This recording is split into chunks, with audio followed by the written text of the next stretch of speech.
bienvenidos. Y primeramente, bueno, gracias por la invitación al comité décimo, al comité científico. La ponencia del día de hoy que les quiero compartir se llama Nutrición médica en tiempo de COVID. Es una revisión en la salud metabólica durante todo el proceso de pandemia y sobre todo, bueno, algunas de las metas que yo trato de proponer. Mi nombre es la doctora Liliana Pérez Loza, soy médico y tengo la maestría en nutrición clínica especializada con poco más de 15 años de experiencia tanto clínica como en consulta externa. Los objetivos de esta ponencia principalmente son dar a conocer lo que es el comportamiento o lo que ha sido el comportamiento nutricional de toda la población y sobre todo la mexicana durante todas las olas de pandemia, evidentemente por SARS-CoV-2, bien COVID-19. También hacer una evaluación de las acciones nutricionales domiciliarias, sobre todo por todas las campañas que tuvimos durante la contingencia, y también a nivel hospitalario, en pacientes sobre todo que, bueno, tuvieron esta situación de contagio por COVID. También hacer una revisión de las complicaciones nutricionales a nivel hospitalario y algunas de las metas que yo propongo para continuar en esta siguiente etapa de la pandemia.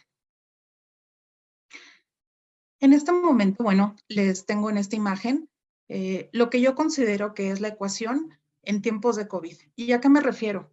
Hay múltiples estados nutricionales que ya venían dándose desde antes de la pandemia, desde procesos de desnutrición, malnutrición, obesidad, sarcopenia, en fin, una cantidad enorme de situaciones nutricionales, pero cuando vino obviamente la pandemia, empezamos a notar que también habían diversos tipos de tratamientos en donde obviamente no sabíamos si funcionaban o no, simplemente estábamos dando tratamientos para ver si con esto disminuía el proceso de contagio en COVID, y habían resistencias bacterianas, inmunosupresión, el estallido inflamatorio, en fin, todo esto era un laberinto de situaciones, tanto de terapéutica, tanto de diagnóstico, y sobre todo identificar si había o no una recuperación. Al inicio de la pandemia todos pensábamos que solamente con tal de salir adelante de la infección por COVID era suficiente. Con el tiempo nos hemos dado cuenta que no es suficiente. Ajá. Además de la recuperación del contagio, es decir, del proceso infeccioso, también tenemos que identificar si hay alguna recuperación, sobre todo funcional, y si no hay alguna complicación de tipo metabólico. Estas imágenes pueden ser infantiles, pero si las vemos bien, en realidad, pues no lo están haciendo. ¿Por qué? Porque obviamente el virus de SARS-CoV-2, hasta ahorita con tantas complicaciones y sobre todo mutaciones, ha dado múltiples síntomas y sobre todo, digamos, ha estado dando diversas manifestaciones a lo largo de toda esta pandemia. Y evidentemente nos ha hecho como médicos estar en un continuo aprendizaje, reaprendizaje y sobre todo adaptaciones en cuestiones de tiempo récord, viendo cómo actuar y si en un inicio hacíamos algún tratamiento específico, modificarlo en base obviamente a la evolución. Aquí lo que nos ha posiblemente servido es precisamente la evolución clínica, el ser totalmente clínicos e ir identificando cómo va avanzando el paciente, pero definitivamente la adaptación en tiempo récord ha sido una marca importante durante esta pandemia. También hemos aprendido que nada de los tratamientos que teníamos, ni siquiera los nutricionales, pues estaban ya escritos antes de la pandemia por obvias razones. Y entonces, ¿qué fue lo que sucedió? Empezamos a ver, evidentemente, cómo podemos empezar a tener algunos aprendizajes o reaprendizajes a través de experiencias previas. Una de las pandemias que también, digamos, tiene el antecedente, pues fue la infección por H1N1. Sin embargo, obviamente, toda la evolución fue completamente diferente en cuestiones de evolución clínica. Y sobre todo el estallido inflamatorio, el comportamiento de SARS-CoV-2 ha sido completamente atroz a través de todo lo que ha sido el proceso de infección de COVID-19, ¿no? Y sobre todo también dentro de la práctica clínica, yo creo que el vivir al inicio con un poco de expectativa y sobre todo de incertidumbre de de identificar qué es lo que estaba pasando, ¿no? A lo mejor pensábamos que exclusivamente era un foco neumónico, que no tenía alguna otra repercusión, a lo mejor metabólica o gastrointestinal, que solamente, insisto, en los primeros momentos solamente identificábamos que era eliminar el contagio y con el tiempo nos dimos cuenta que las complicaciones eran mucho mayores de lo que era la etapa aguda de infección por COVID. Este, este es un dato totalmente interesante y lo copié textual del artículo. ¿Por qué? Porque en los primeros meses de pandemia, pues solamente se hablaban de los factores asociados a una mala evolución, pero jamás, jamás, jamás se tocó el tema de obesidad o de proceso de desnutrición, cuando estas dos entidades, han sido pues ya unas entidades de largo conocimiento en la práctica médica y sobre todo a nivel hospitalario. Estas dos entidades han generado múltiples rezagos y sobre todo estallidos inflamatorios importantes. ¿Por qué? Porque obviamente desestabilizan todo lo que es el eje de salud en un paciente y sobre todo la evolución clínica. Vean aquí, en esta diapositiva, la imagen es muy característica, sobre todo ¿por qué? Porque estas dos entidades, tanto de desnutrición como de obesidad, van compartiendo un eje clínico, un eje de evolución clínica, donde desde pérdida de masa muscular, síndrome de desgaste, síndrome de fragilidad, factores predisponentes que tuvieron para presentar todos estos momentos de inestabilidad nutricional, van generando día a día mientras viene el contagio por COVID en el paciente y lo van llevando precisamente en directo a una disfunción tanto respiratoria, pero una disfunción completamente integral.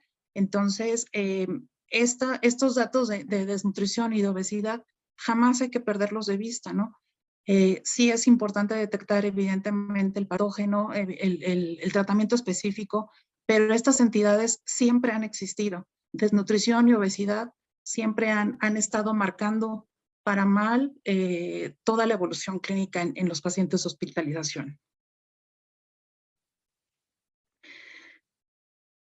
Esta imagen, sobre todo la campaña que fue en un inicio de la contingencia por COVID, era yo me quedo en casa. Ajá. Y era porque no era nada más el temor del contagio, sino habían múltiples circunstancias y sobre todo, digamos, tanto la demanda hospitalaria, que no se sabía ni cómo era la parte del contagio o qué tan grave era tener contacto 1-1, y además habían diversas situaciones que estaban afectando todas las situaciones regulatorias en el medio ambiente y sobre todo también en cada persona. A nivel biológico, estamos identificando que habían reducciones en el gasto de energía. ¿Por qué? Por la misma contingencia en casa. No era exactamente lo mismo el gasto energético que cuando solemos ir a la oficina, estamos caminando, vamos realizando las actividades de día a día, a cuando estamos totalmente en casa, bajo el estrés de estar en confinamiento, tener solamente las actividades de home office, y esto, la disminución del gasto de energía, pues va alterando otro tipo de situaciones o manifestaciones, desde empezar con alteraciones en el sueño, la disminución en los niveles de activación física, que a su vez van a llevar a la disminución de masa muscular. Y yo creo que la masa muscular también es un factor importante que no debemos jamás de perder. ¿Por qué? Porque tanto en obesidad como en desnutrición son factores o es un factor de riesgo que obviamente a nivel hospitalario, si una persona empieza a perder masa muscular, obviamente las complicaciones son mayores y la estancia hospitalaria vuelve a ser mucho mayor. Además, obviamente hemos visto que dentro de los aislamientos, también, sobre todo, digamos, de personas que fueron contagiadas por COVID, pues habían ya alteraciones a nivel gastrointestinal. ¿Cuáles de esas? Pues desde anosmia, disgeusia, disfagia, sobre todo en pacientes que tuvieron pues que ser sometidos a una intubación orotraqueal. Todas estas situaciones gastrointestinales también fueron complicando poco a poco la rehabilitación del tracto digestivo para efectos de alimentación.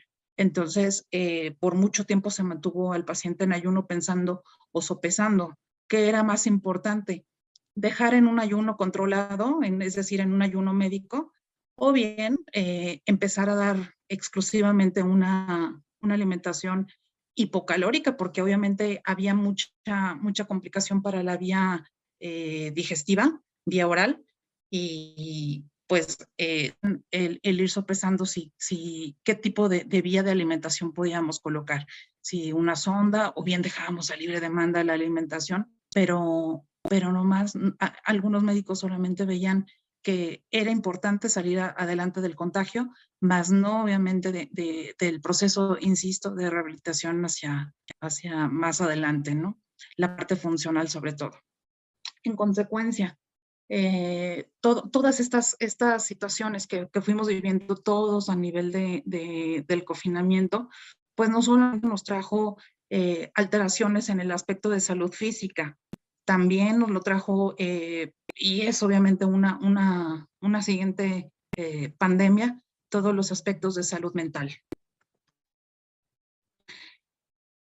Este esquema está englobando prácticamente todo lo que hemos vivido en la pandemia, ¿no? Y sobre todo, insisto, pues, en ir puntualizando lo que es el ir hacia la parte mínima del gasto energético.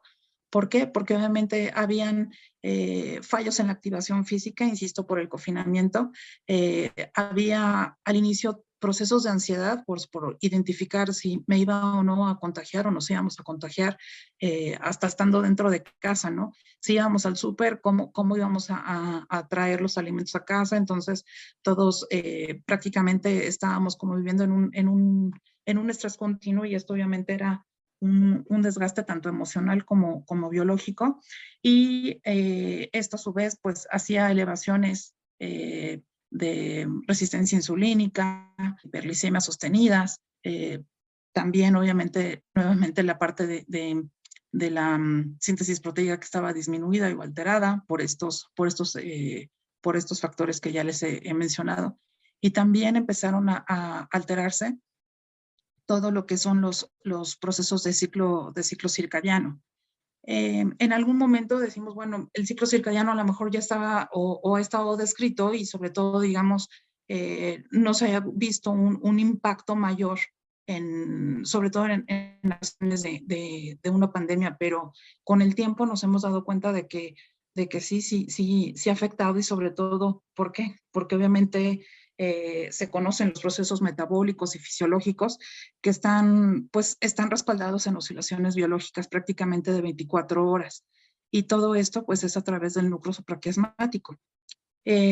Cuando hay alguna alteración y se pone en conjunto con todo lo que es la expresión genética, pues están dando realmente las expresiones mucho mayores y más descompensaciones a nivel metabólico.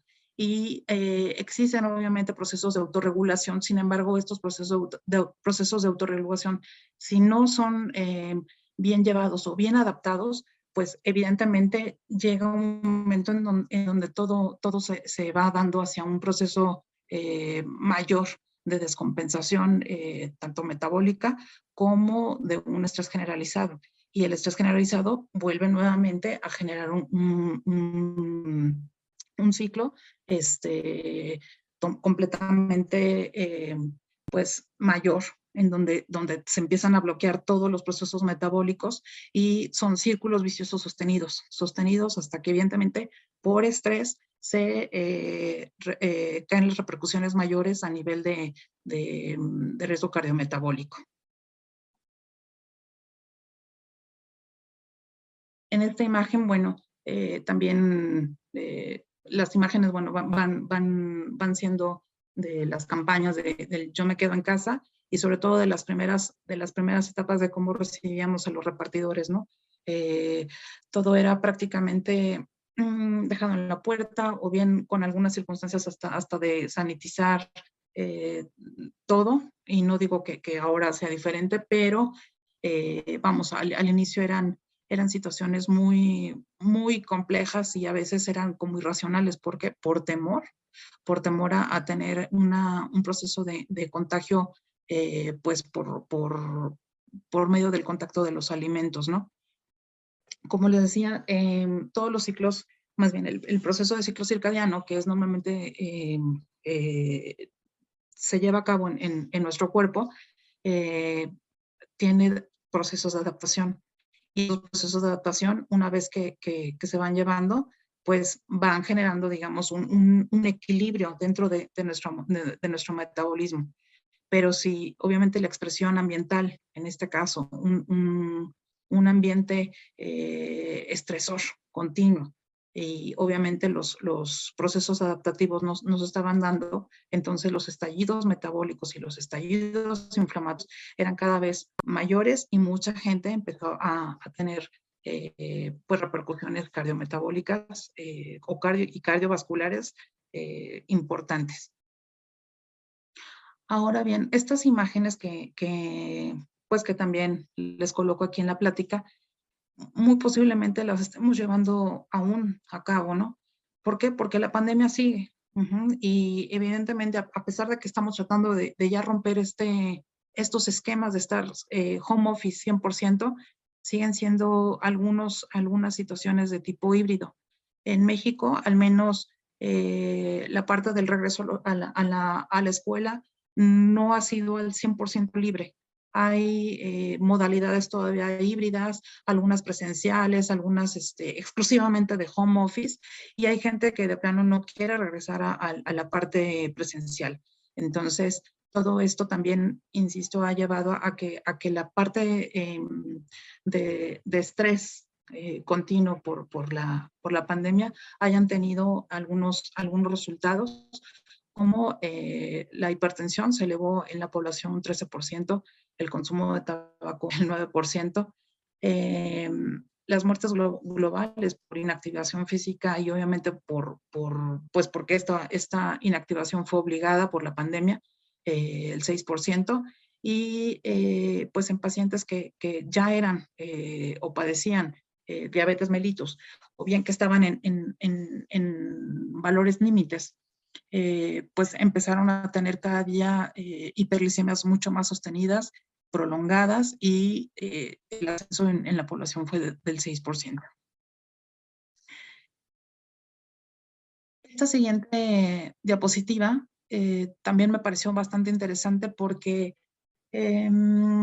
aquí la empresa Fitbit, que es una de las empresas que se dedican precisamente a ir manejando todo lo que es el gasto energético a través de la tecnología, pues ellos hicieron una comparación de marzo a marzo de 2019 a 2020. Y entonces, ¿qué valores encontraron ellos en prácticamente a un año de diferencia? Tuvieron ellos vamos, a través de la captura de sus datos, una variación de descenso en la actividad, bueno, un descenso en la actividad física, que repercutió evidentemente en la disminución del gasto energético, y esto fue de un 38, descendió hasta un 7%. Vean, o sea, parece mentira, ¿no? Pero mucho de esto era el temor, o sea, de la zozobra de decir, bueno, si abro la ventana me contagio por COVID, que ahorita parece exagerado, pero en una primera etapa así era. Y evidentemente, a pesar de que uno mencionaba, bueno, pues hay que hacer ejercicio, no era lo suficientemente adecuado como para empezar a tener un incremento en el gasto energético, y todo esto, bueno, también no me dejarán mentir los cardiólogos, pero mucha población tuvo eventos cardiovasculares importantes.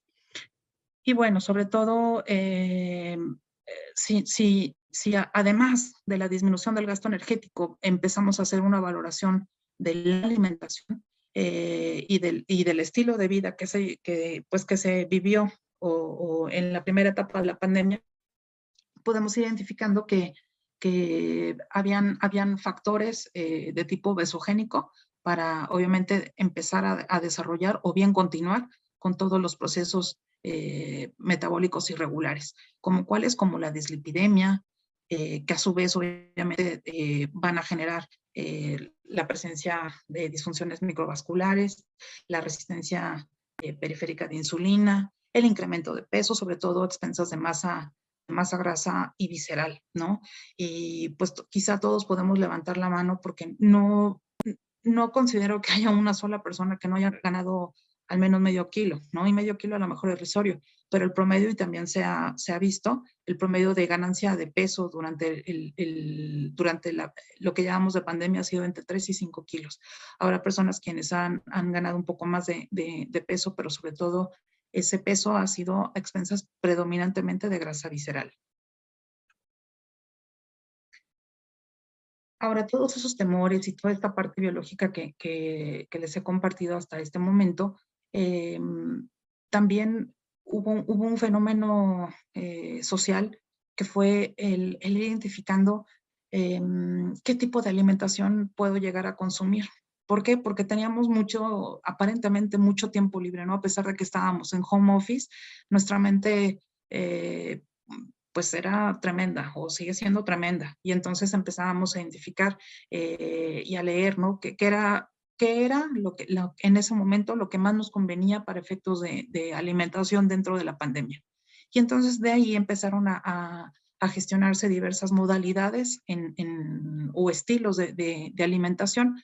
Aquí solamente les estoy enlistando algunos, como es crudismo, frutarianismo, la parte de dieta cetogénica que si bien ya venía dándose desde años atrás, muchos años atrás, porque no es nuevo, bueno, pues ahora también con la pandemia se instaló como un boom mayor.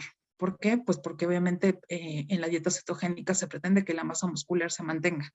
Entonces era uno de los estilos de alimentación mucho más frecuentes contra otros. Sin embargo, pues sí se empezaron a desarrollar algunos otros estilos. Sobre todo como cuáles. Un término que se empezó a acuñar es el de locaborismo. Ajá, ¿y esto qué es? Es el consumo local de alimentos que no tiene nada que ver si eran de alto o de bajo contenido calórico, sino simplemente era el consumo local, consumo orgánico, evita comprar alimentos procesados. Todo esto, pues también tiene una repercusión en la formación o sobre todo en la forma en la cual a través de la pandemia nos hemos empezado a alimentar.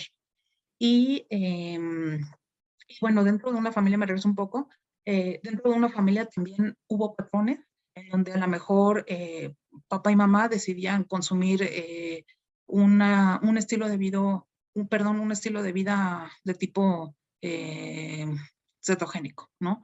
Pero la hija adolescente a lo mejor optó por el veganismo y así. Y entonces, precisamente a la mesa teníamos que tener diversos estilos de alimentación que complicaban cada vez más, pues hasta cómo consumir los alimentos, cómo cocerlos, cómo prepararlos y qué era lo mejor que pasaba. Existen no solamente tecnologías aplicadas al alimento, sino también en la forma de preparación y también, sin ser un comercial, pero es real, hay una empresa que se dedica, digamos, a la fabricación de tecnología de alimentos que se llama Thermomix. Es muy buena, pero se potenciaron las ventas de este aparato durante la pandemia. ¿Por qué? Porque, porque evidentemente esta máquina ayuda a que tengamos una mejor elección del alimento y sobre todo evitemos procesados. Entonces, si antes a lo mejor al momento de la compra te llegaba la máquina a la semana, en el tiempo de la pandemia tardó 3 semanas. ¿Por qué? Porque se tuvo que mandar a producción pues prácticamente en cuestión de horas se saturó la venta y se tuvieron que mandar a hacer más máquinas, ¿no? Pero bueno, esto es un dato al margen de lo que es la media. Y bien, literal, si vamos viendo todo cómo va anclado en los aspectos de alimentación durante la pandemia, podemos quizá coincidir en este término, en donde comer es un acto social profundamente ideológico. ¿Por qué? Porque depende de cómo, de en qué momento estamos pensando o cómo estamos pensando será nuestra forma de alimentarnos. Podemos alimentar nuestras emociones, podemos alimentar también nuestros estilos de alimentación, y de ahí obviamente cuando vamos al súper, por la misma ideología, a veces se vuelve muy complicado saber qué comprar. Ajá. Si vamos, un ejemplo, si vamos en el día de hoy al supermercado y al pasillo de la leche, para quienes todavía tomen leche, no es buena ni mala, simplemente es un producto y es un ejemplo aquí dentro de la ponencia, pero en el pasillo de las leches pues van a encontrar cerca, al menos, unas 16 combinaciones. Deslactosada, alta en proteína, alta en calcio, baja en sodio, sin lactosa, modificada, digamos, sin modificadas, me estoy refiriendo a que son lechadas, no es leche, lechadas de coco, de almendra, con y sin azúcar, en fin, o sea, una cantidad impresionante de alimentos que están ya en los supermercados y que evidentemente cuando estamos queriendo tener un régimen o un estilo de vida diferente, se vuelve muy complicado tener el momento de la elección de un alimento en el supermercado. Y no solamente la parte de productos procesados, aquí también hasta el consumo de frutas o verduras, identificar cuáles son orgánicas, cuáles fueron, o cuáles han sido ya modificadas genéticamente, en fin, toda una serie de circunstancias que realmente han estado complicando la alimentación y que en muchos momentos hasta ahora no sabemos qué impacto van a tener en nuestra salud a 10 años de distancia. Ajá, entonces, es un punto que debemos ir considerando en qué tan fácil y qué tan sencillo queremos comer o qué tan complicado lo queremos tener. O sea, cualquiera de los dos puntos de vista es lo que el día de hoy sí tenemos y no solamente gracias a la pandemia, ¿no? Y bien, aquí en esta diapositiva, ante tantas modalidades que empezaron a surgir de los estilos de alimentación, no solamente en México, sino en el mundo, pues, ¿qué hizo al menos un grupo de médicos y nutriólogos? Bueno, pues la Sociedad Española de Endocrinología y Nutrición dio una propuesta, y esta propuesta era ante las observaciones que ya les he ido comentando sobre la ganancia de peso por la disminución en la cuestión del gasto energético, pues dieron algunas estrategias para llevar a nivel de casa, ¿no? Así fue como ellos al menos empezaron en abril a dar algunas estrategias. ¿Por qué?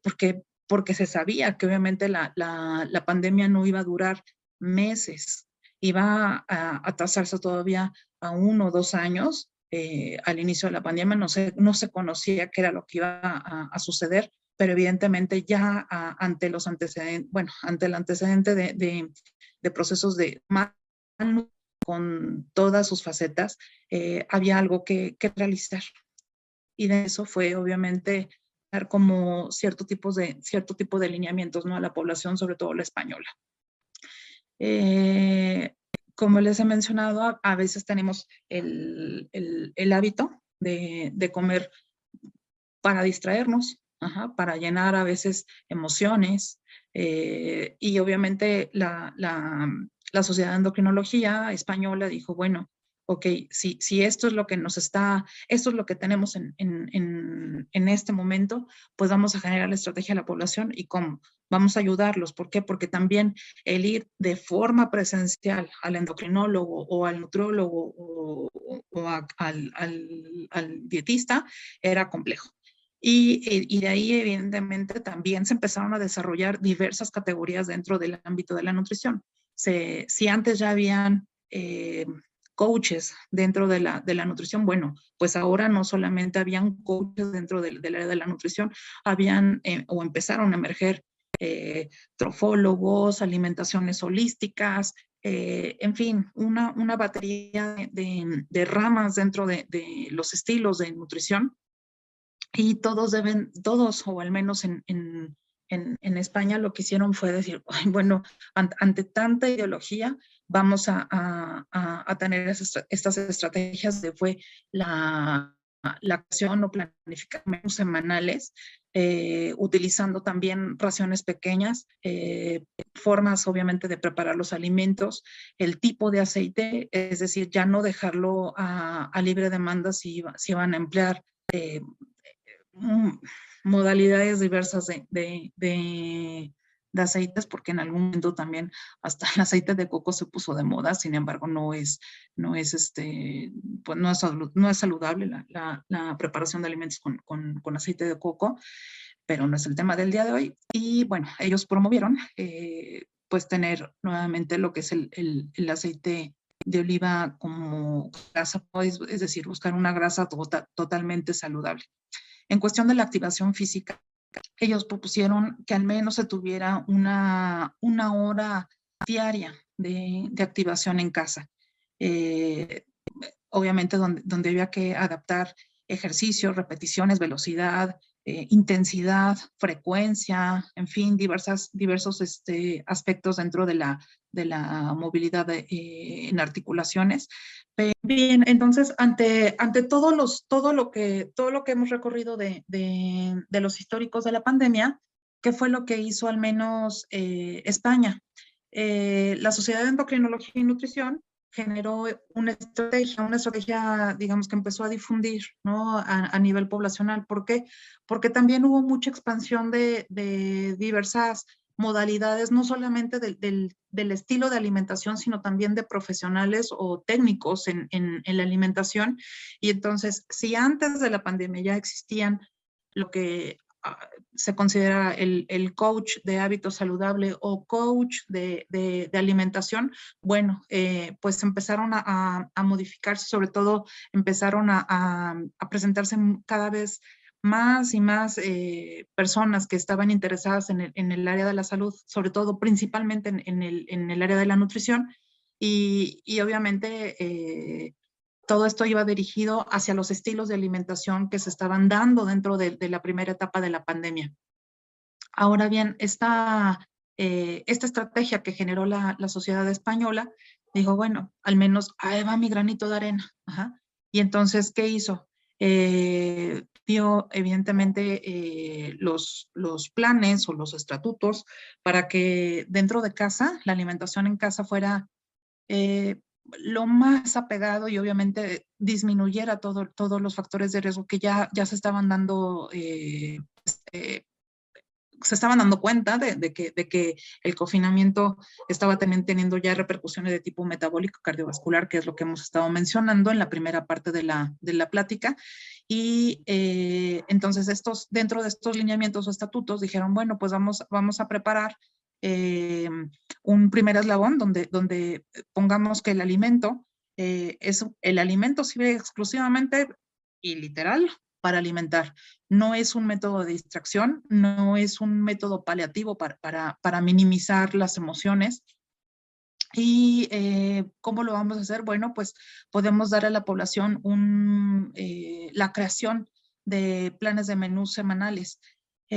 Aquí parece un comercial, sin embargo, como les he mencionado, a lo largo de la pandemia, el uso también de tecnología, así como lo hizo la empresa FIT de relojes para detección de gasto energético.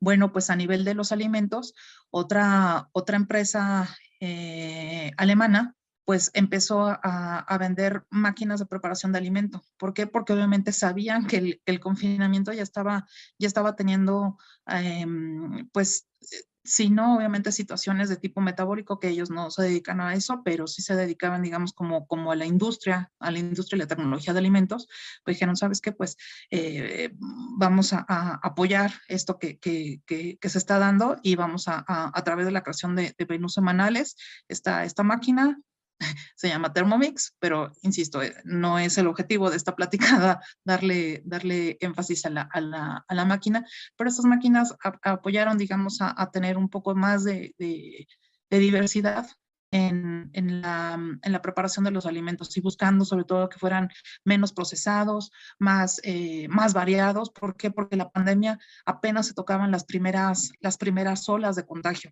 Y se sabía que evidentemente cuánto tiempo de duración iba a tener. Hasta la fecha, obviamente, bueno, aunque ya vamos más avanzados en la pandemia, todavía posiblemente nos quede un año más. A lo mejor me equivoque porque no soy experta en el tema de epidemiología, pero sí al menos en nutrición.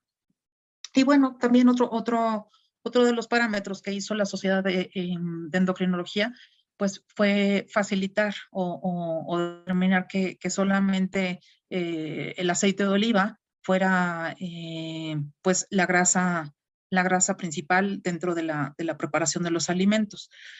Ese es el estilo de alimentación de la sociedad española, ojo. Ajá. Nosotros como mexicanos tenemos otro estilo de preparación de los alimentos, pero bueno, ahorita no me voy a meter en cuestiones de gastronomía clínica. Y regresando al punto de cuáles eran las estrategias por parte de la sociedad española, bueno, también dijo, ¿sabes qué? Puedes hacer esto a nivel de menús, pero si estás muy ocupado en el home office o en el cuidado de tu familia, bueno, vamos a darte un lineamiento llano. Y esto es que tengas, pues, así como la campaña también mundial que es de 5 al día, bueno, pues igual 5 al día eran los alimentos, es decir, 2 raciones de verdura, 3 al menos de legumbres, carnes rojas al menos una vez para la obtención de hierro y proteínas varias, es decir, no solamente a través de los cárnicos, sino también obviamente de las leguminosas y reforzando sobre todo también las medidas de hidratación. Y no solamente era la parte alimentaria la que quisieron plasmar ellos en estas estrategias, también evidenciaron la parte del ejercicio, donde se colocaron estrategias al menos hacer 1 hora diaria la activación y tener pues tanto la frecuencia, la intensidad, el tipo de movimientos para no lastimarse y tener una rutina principalmente para tener la mente ocupada. ¿Por qué? Porque se veía evidentemente que eh, al tener tanto tiempo aparentemente libre, el estrés era cada vez mayor y los efectos a nivel cardiovascular y sobre todo de salud mental estaban pues progresando mucho más. Hasta aquí, bueno, obviamente la parte que les he compartido todo lo que ha sucedido en la pandemia a nivel de domicilio. Ajá. Pero también a nivel hospitalario hay históricos.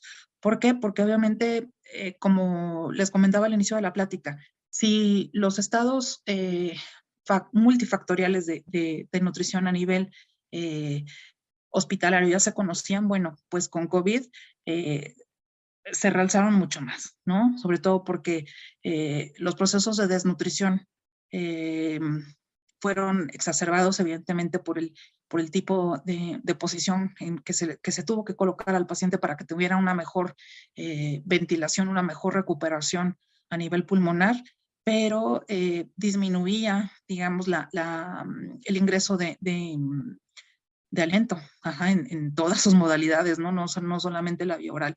Eh, habían otro tipo de factores que no solamente en pacientes de cuidado intensivo, sino digamos a nivel digamos de piso, en donde ya de por sí el paciente estaba cursando con momentos de hiporexia, de disnea, de cansancio o fatiga por el proceso propio de la alimentación, que también, digo, uno lo realiza de manera inconsciente y ni siquiera nos desgastamos aparentemente, ¿no?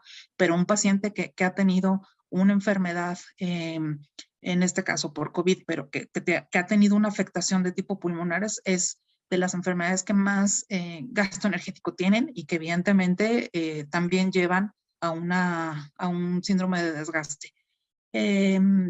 Las vías de alimentación también eran, como les mencionaba, eran difíciles de accesar y bueno, al inicio de la pandemia, habían diversos criterios donde todo lo que era el equipo de nutrición clínica se dictaban todas las órdenes o indicaciones a través de telemedicina para evitar que obviamente más médicos se contagiaran por COVID y que evidentemente no hubiera personal de salud que pudiera estar atendiendo en algún momento a los pacientes, ¿no? Y los accesos de alimentación en algún momento se tuvieron que ver si era a través de sonda, por qué elegir una sonda, si también era un momento, al momento de colocar una sonda, pues era un factor de riesgo de contagio por aerosoles, si colocábamos o se colocaba una nutrición parenteral para apoyar evidentemente al paciente y evitar, digamos, un desgaste de nutricional mayor. Pues simplemente el hecho de tener una línea de alimentación intravenosa, pues era un foco más de infección y obviamente a veces dentro, insisto, de la misma gama de terapia intensiva era estar sopesando, ¿no? ¿Qué era más importante? O dejo en ayuno y dejo que el propio ayuno me ayude a tener un efecto antiinflamatorio, o bien inicio una fase alimentaria, pero ¿por qué vía? O sea, realmente no era y no ha sido, digamos, algo más sencillo. Hasta ahorita, digamos, ya se conoce un poquito más, ya se sabe aparentemente que hay que insistir en las valoraciones nutricionales para empezar a tener rápidamente un tratamiento médico nutricional y evitar a toda costa una desnutrición intrahospitalaria. Pero todo esto en los primeros momentos de la pandemia no se conocían. Y evidentemente pacientes con polimorbilidad. Se sabía evidentemente que en la primera etapa, sobre todo en Europa, las personas que más se infectaban era paciente geriátrico, pero aquí en México no. O sea, aquí en México hubo de todo y ha habido de todo. Es decir, todas las etapas de la vida han sido, pues, vamos, se han contagiado y obviamente, a pesar de que obviamente sí hay una entidad del adulto joven, pues también se ha visto en niños, en menor frecuencia evidentemente, pero aquí en México sí ha sido todas las etapas de, bueno, todos los grupos etarios se han contagiado, ¿no? Ahora bien, a nivel de paciente hospitalizado, se sabía y se encontraban complicaciones de tipo físico, que dentro de lo que ya hemos conocido como anosmia, disgeusia, reflujo también por pues, pacientes que tuvieron intubación. Después una vez, bueno, que ya fueron destetados de la intubación y se les trataba obviamente de rehabilitar, veíamos que era muy difícil también volver a alimentar y entonces teníamos que buscar fórmulas espesantes o productos espesantes para que evitáramos estar, bueno, exacerbando algunas situaciones de reflujo. Y también se exacerbaron las situaciones de desnutrición relacionada a la enfermedad. ¿Por qué? Porque obviamente al irse perdiendo la masa muscular, ya fuera por el ayuno o simplemente por la propia evolución del contagio por COVID, pues la masa muscular disminuía, facilitaba los procesos de sarcopenia, incrementaba el proceso inflamatorio, todo el estallido inflamatorio y pues esto generaba círculos viciosos para incrementar el proceso de desnutrición intrahospitalaria, ¿no? Y también es muy conocido mucho antes, desde del tiempo de la pandemia, que a nivel administrativo se sabe, se conoce y está totalmente descrito que si hay desnutrición, mayor estancia hospitalaria. Y si hay mayor estancia hospitalaria, mayor efecto de comorbilidad. Y si hay mayor comorbilidad, mayor, evidentemente, coste a nivel intrahospitalario, ¿no? Entonces, todo esto es lo que había que estar conociendo, modificando día a día y tener diversos criterios para saber cuándo empezar. Esta imagen, pues, representa cuándo, cómo y con qué empezar una terapia médica nutricional. No existe hasta este momento una sola fórmula mágica que diga, bueno, si yo doy exclusivamente micronutrición, es decir, dosis bomba de vitamina C o dosis bomba de vitamina D, de zinc, de magnesio, en fin, con eso yo garantice que el paciente no va a tener repercusiones o que se va a cortar mucho más el proceso de infección por COVID. También, si vamos a utilizar suplementación, ¿qué tipo de suplementación? Si vamos a utilizar cuánto tipo de ramaje, sobre todo, cómo es el aminograma de todas estas fórmulas de suplementación de aporte proteico, o bien si vamos a utilizar algo más especializado como es un aporte enteral o bien parenteral, ¿qué tipo de fórmula vamos a tener? Aquí no hay que generalizar. Cada paciente hay que evaluarlo de forma muy puntual con laboratorios, teniendo este desarrollo y ojo en la parte clínica, es decir, si el paciente, no todo paciente va a ser como fórmula mágica, perdón, colocarle su solución con su multivitamínico, con su zinc y listo. Ahora sí que listo para que el contagio o bien la evolución sea mayor. No, hay que ver también cómo está la integridad intestinal, es decir, ¿por qué? Porque son pacientes que ya tuvieron el empleo de muchos fármacos y sobre todo generaron muy probablemente un estado de disbiosis y esa disbiosis hay que volverla a corregir. ¿Y cómo la vamos a corregir? No a través de un micronutricional. Eso se tiene que corregir a través de probióticos y también de la elección del tipo de suplemento que vamos a tener pues para abordar al paciente, ¿no?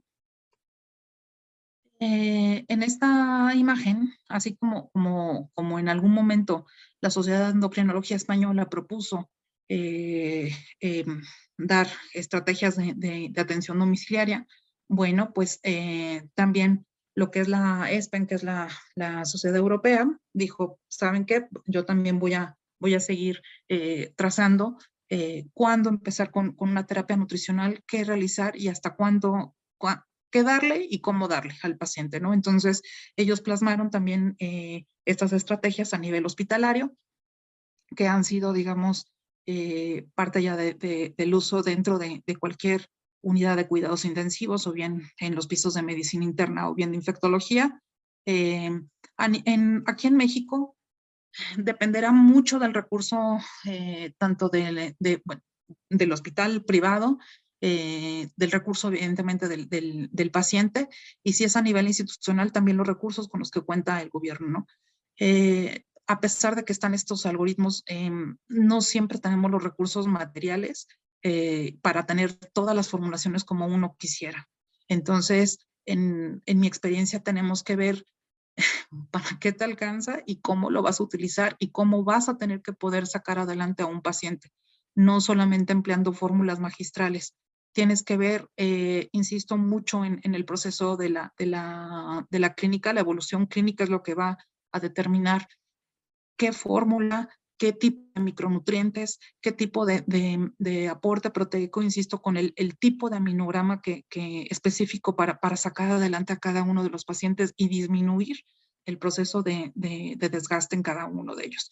Sobre todo porque no nada más es sacarlo adelante de la fase aguda del contagio de COVID, sino hay que apoyarlo a que su recuperación, la rehabilitación, tenga la mejor respuesta y evite complicaciones tardías, es decir, de un COVID largo.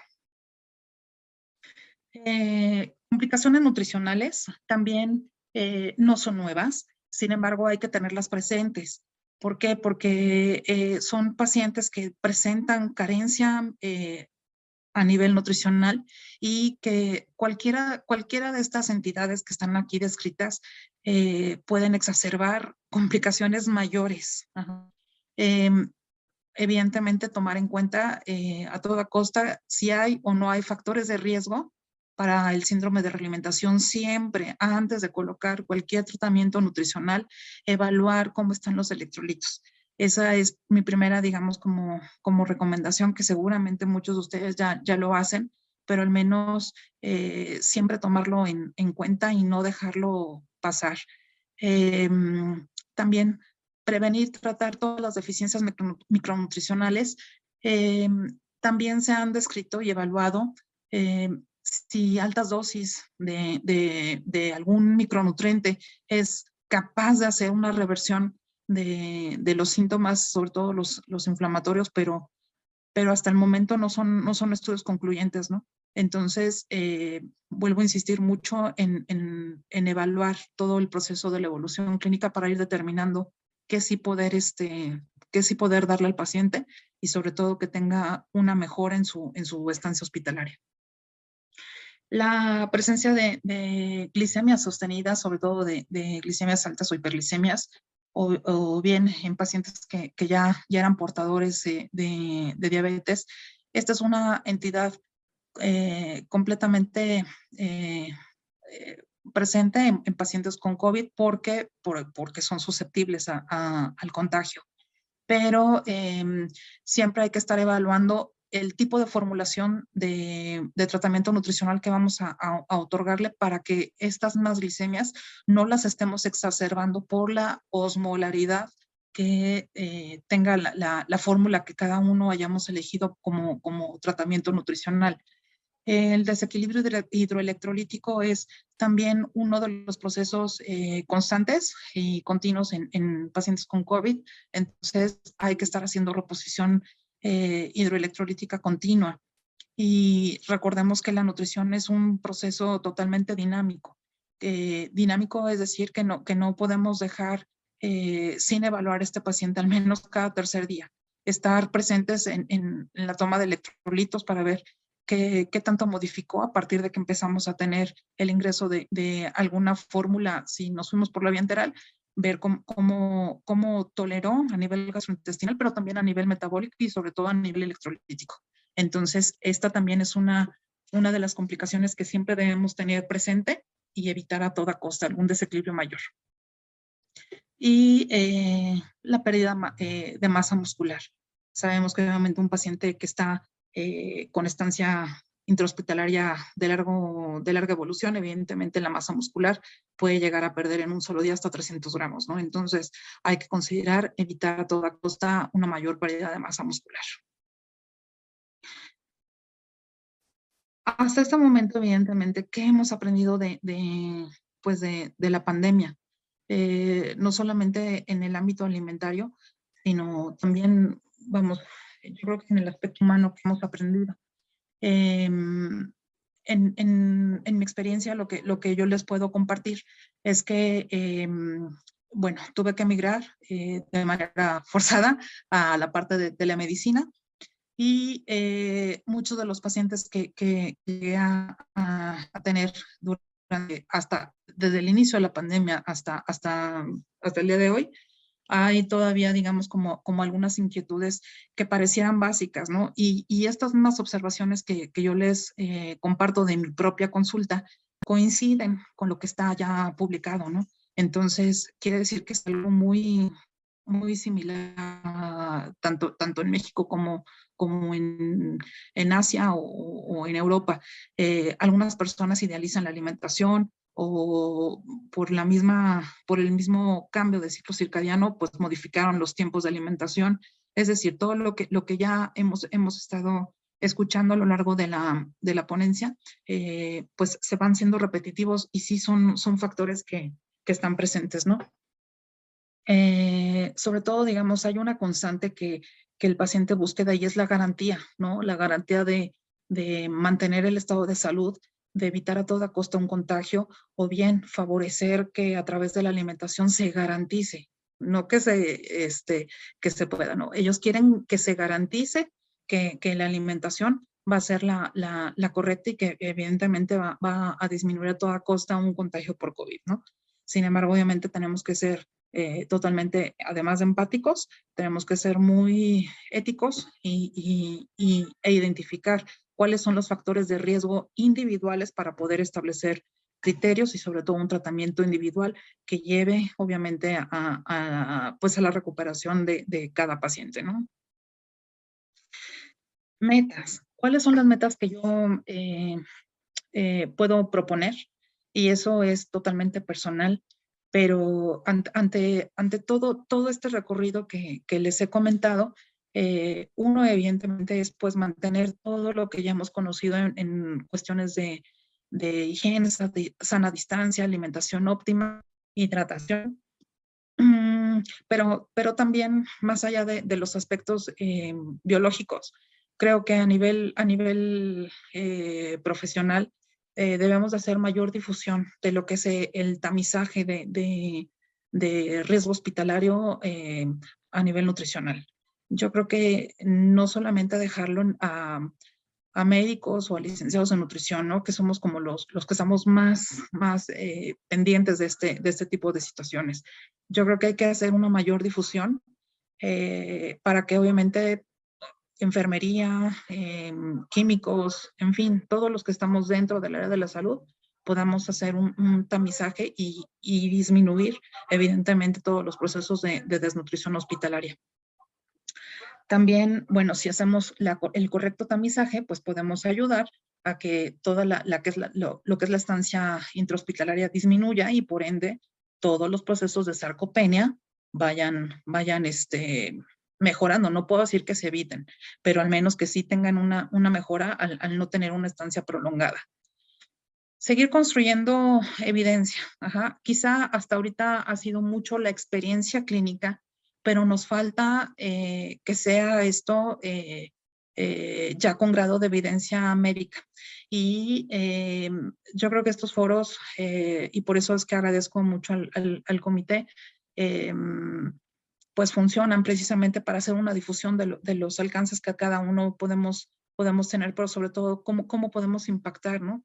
Yo me daría por bien servida y agradecida si cualquier persona que me escuche puede empezar a tener o a ejercer algún tamizaje dentro de su localidad de riesgo nutricional, fabuloso. Ajá.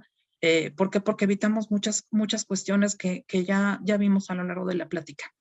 Otro punto importante es el uso de suplementos, vitaminas o alimentos funcionales.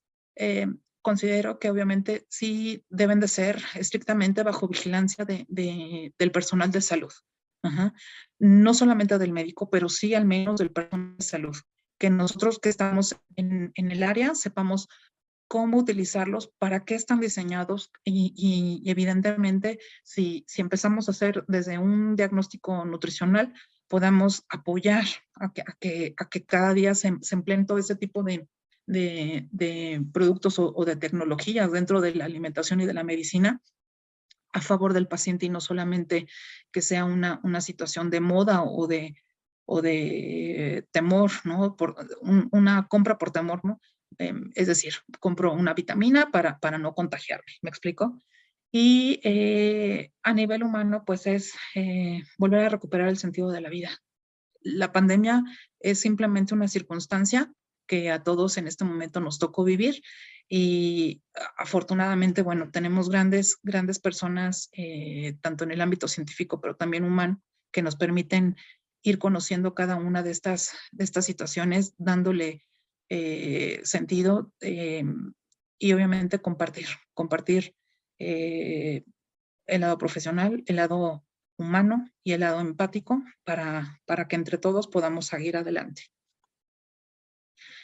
Este es mi granito de arena. Este es un proyecto.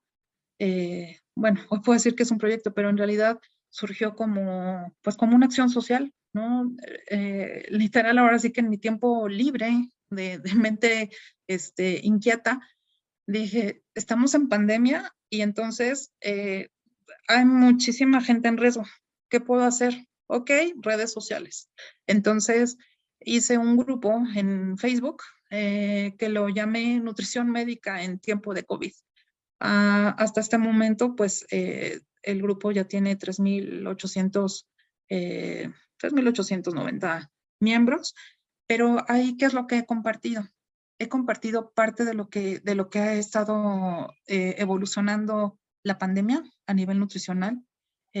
Por ejemplo, aquí puse un ejemplo, ¿no? Dentro de lo que son los comunicados, es decir, cómo apoyar al paciente de manejo domiciliario con COVID y sobre todo que no come, ¿no? Entonces, son algunos consejos. El lenguaje que ocupo es totalmente dirigido a la población general, pero considero yo que este tipo de acciones que cada uno pueda tomar o realizar, creo que es un pequeño aporte a la sociedad y sobre todo para evitar complicaciones metabólicas, ¿no? Experiencias les puedo platicar muchas, sobre todo a partir de este grupo, pero lo que más me ha impactado, y bueno, evidentemente es por manejo de redes sociales, pues es que mucha gente de Latinoamérica me contactó, ¿no? Y pidiéndome literalmente esto, ¿no? ¿Qué le doy de comer a mi paciente que está en mi casa con COVID?